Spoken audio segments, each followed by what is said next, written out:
In one of my last videos, I was saying about speaking being a, people talk about it like an on-off. Ah, you're good at speaking.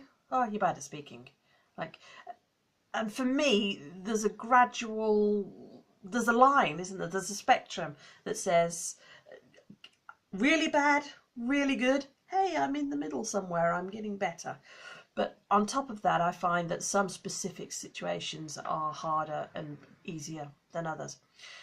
And I started off by learning more about, sorry, a message just came up on the phone and distracted me then. Sorry, I'm going to keep going. I started off by learning about speaking in public because for some reason I believed that you could learn how to speak in public, even though I didn't believe that I could change how I could speak with an individual. So I had completely separated those two things in my head. And then when I learned about public speaking, I became a convert and started pushing that on everybody. It's like, oh, this is the answer. This is what you've got to do. And I used to get quite frustrated with people who felt that that wasn't the answer for them. And since then, I've broken it down into 4 different sessions where previously it was just the professional skills. I was thinking, yeah, the public speaking and how to handle your nerves and how to give feedback and how to think on your feet. Those are all, that's everything. But it wasn't everything, and I needed to pad out other areas. This is when I was teaching people. So yes, you've got the professional skills, but you've also got the language itself.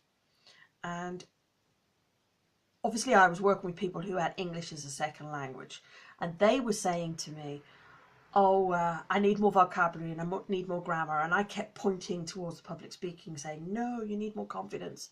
You need to know how to handle your nerves. I realised some people do need more vocabulary and more grammar.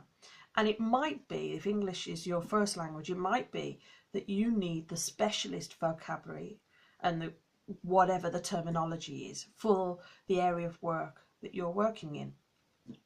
And if you're interested, there's a webpage called Test Your Vocab, and you can do, it's kind of a guesstimate of how much vocabulary you have, or how many words you know. And I found it very interesting because, well, I was on the lower end of the scale for if you've got if English is your first language and you have a university education, I was on the lower end of that. And I think that makes sense to me, in particular in terms of me being dyslexic.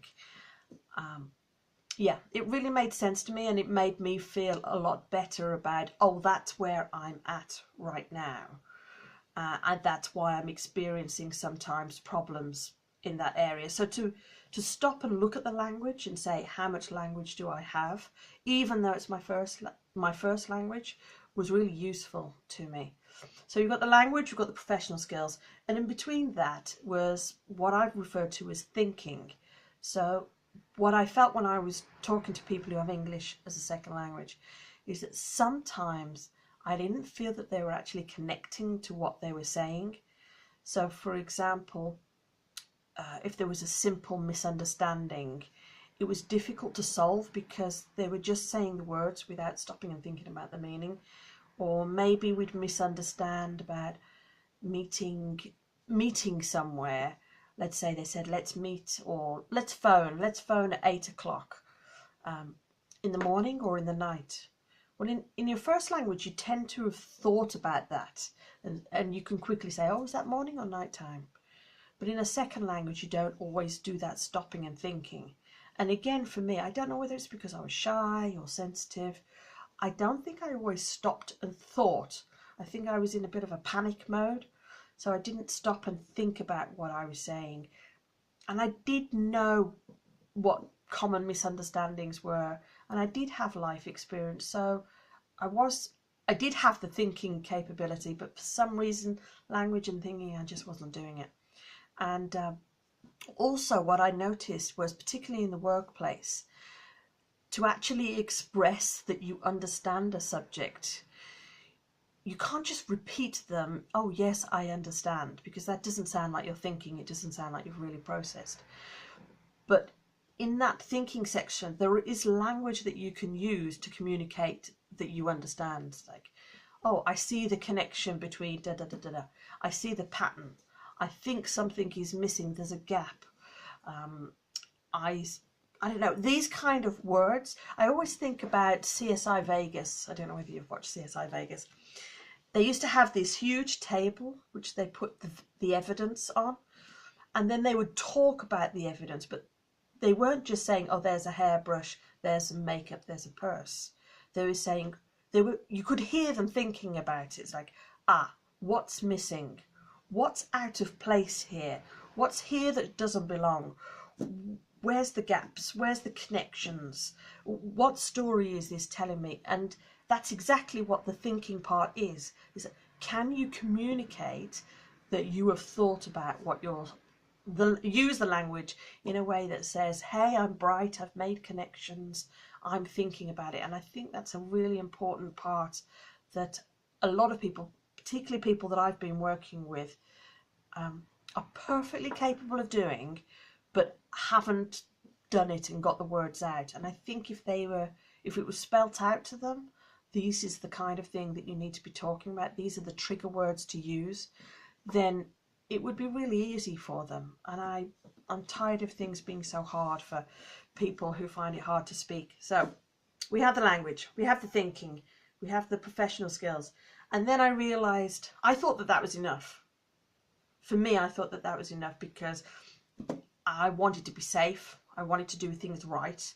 And the professional skills I felt was enough. But then what I noticed was it wasn't enough, and that I needed to find my own voice and my own way of expressing things.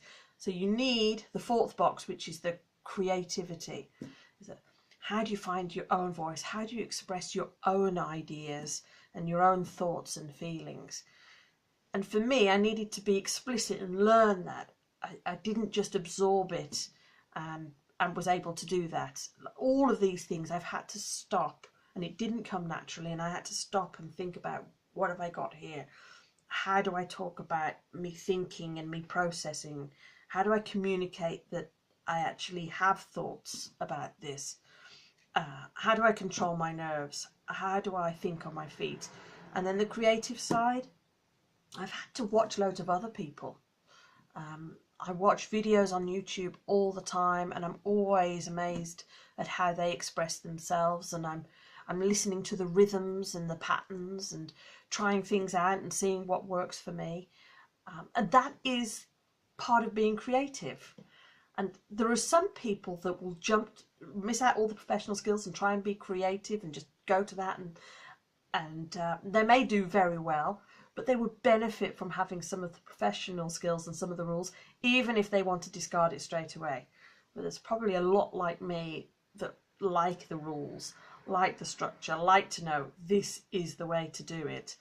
But you at some point are going to have to try some of the creativity if you want to be seen and heard for who you are and to get that fair representation of who you are out there.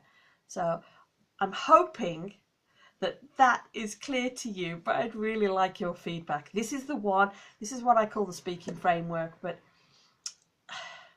I just really hope that helps. I don't want to make it more hard for you or more confusing when you're already maybe feeling a little bit bad about yourself and looking at others and seeing that you think that they have it easy.